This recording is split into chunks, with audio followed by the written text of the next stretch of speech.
Hey tribe, this is Suya and Sorrow, and welcome to our channel. Hey Cabo.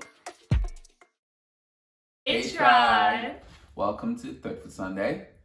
Today we're actually going to be doing best 5 relationship advice. Top 5. Top 5 from us, that is. So first, make sure you hit that comment button.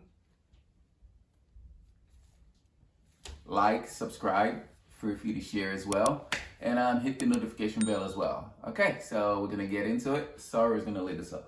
Okay, so number 1 advice is don't lose yourself in the relationship. A lot of time we get into a new relationship and we're so excited and all we want to do is please our partner that we forget about ourselves. So don't forget about the things that made you happy. Don't forget about hanging out with your friends. Don't forget your hobbies and interests. Don't lose yourself trying to please your partner, right? Very true. This is very true. You also want to keep your individuality, because if you're not happy as a person, you're never going to be happy in a relationship. So whatever was making you happy before you got in that relationship, continue to do that. So this way you keep yourself. So number 2, I guess it's my turn, would be from a guy's perspective.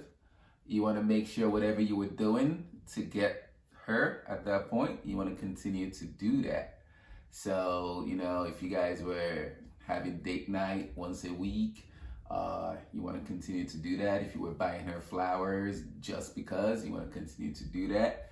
If you were buying her gifts just because, you want to continue to do that. If you were cooking, you also want to continue to do that. You don't want to become complacent, because that's how people fall out of love, and you don't want to reminisce and like, well, he used to do this for me, now he doesn't anymore. He don't love me anymore. So, right there? Yes, I think that's very important because it's what helps and grows and stimulates the relationship. And you look forward to those things. And it will put a damper on the relationship if you start reminiscing of what they used to do and what they don't do anymore. Yep, that's how you build a little bit of resentment towards the person Yes. that you don't even know you're building up. So that's true. Try to avoid that. That's true. And other people notice it as well. So they'll be like, hey, he used to get you flowers, now he doesn't. And especially if another guy or a woman is trying to catch your attention, they might start doing the things that the other person used to do, and then you start looking the other way. Yeah. So that's true. You gotta keep it. Okay, so that's 2 down. Okay, my next advice is communication and understanding. We always hear communicate, communicate, communicate, but it's important for your partner to understand why you're communicating your concerns, why you're communicating your interests, why you're communicating your hobbies, because we get lost in just saying how we feel, but did your partner reciprocate it? Did they understand? So it's important for them to understand why you're communicating what you're saying. Right, babe? Correct. I guess I'm gonna go from a guy's perspective again, because most guys, when we don't like to talk, kind of thing. So when we hear, oh babe, we need to talk, it's like, oh God, here I don't say that. I just go straight into it. So no need to the talk. thing is, if you don't tell us why you feeling that way, if you're just telling us what the problem is, and you're not telling us why you have that problem, to us it just becomes like, oh, she's nagging kind of thing, and we kind of tune you off or we tune you out. So we don't want to do that. So you want to explain to him or her and let the person know why you're feeling this way. And if you have to, you also want to give suggestions of how they can improve and make things better for you if you want your relationship to excel. So communicate and understand, be able to express your feelings towards each other. Excellent. And what's number 4? Number 4 is you want to grow together and not grow apart. There is one constant thing in life, and that's change, correct? Interesting. Yes, because you are going to grow. So the person you started dating day 1 wouldn't be the person you were dating, the same person you were dating maybe 2 years later. That's true. Technically, they're the same person, but they grow, people change. Their behaviors change, their interests change. That's true. So you also want to make sure you're growing with them and your values align. Because if they don't, you guys are going to grow apart, and before you know it, the fights happen a lot more. The argument happened a lot more. And next thing you True. know, it's kaput. You break up. That's true. And I just want to insert, this is not a tip, but to love people in their love language, because you might be physical touch, I might be acts of service. So I have to love you how you're interested in, not how I feel you should be loved. Correct. Love language. What is that? All right. And our last and final tip, of course, is You want to put God first.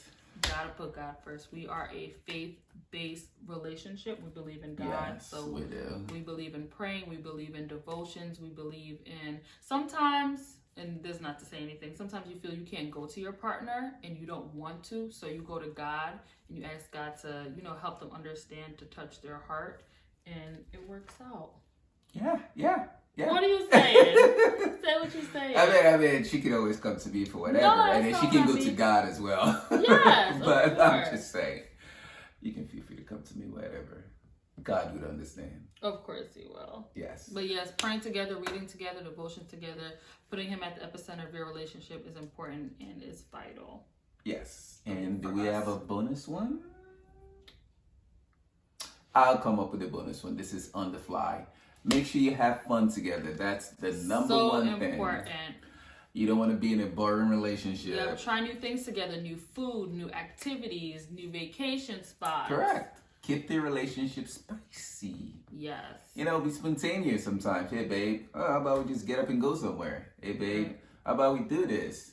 And also you want to do the things that your significant other likes, not just what you like. So don't be selfish. That was beautiful. As we say in Nigeria, who's selling fish? Who's selling fish? Yeah, when someone tells you don't be selfish, you're like, who's selling fish?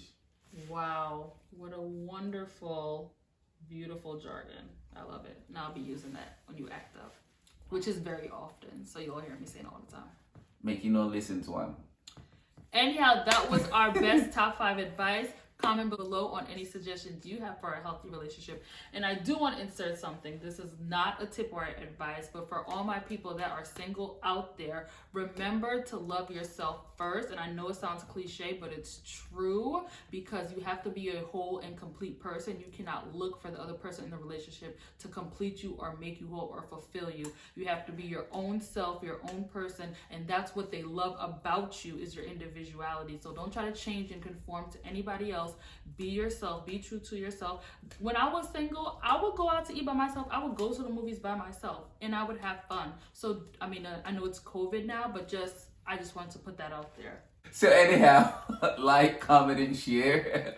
Don't forget to subscribe and hit that notification bell. And want to thank you. As she said, let us know what you think. If you have any advice for us, would love to hear from you guys as well. And we will see you on Wednesday. Date Night Wednesday. That's how we keep our relationship spicy.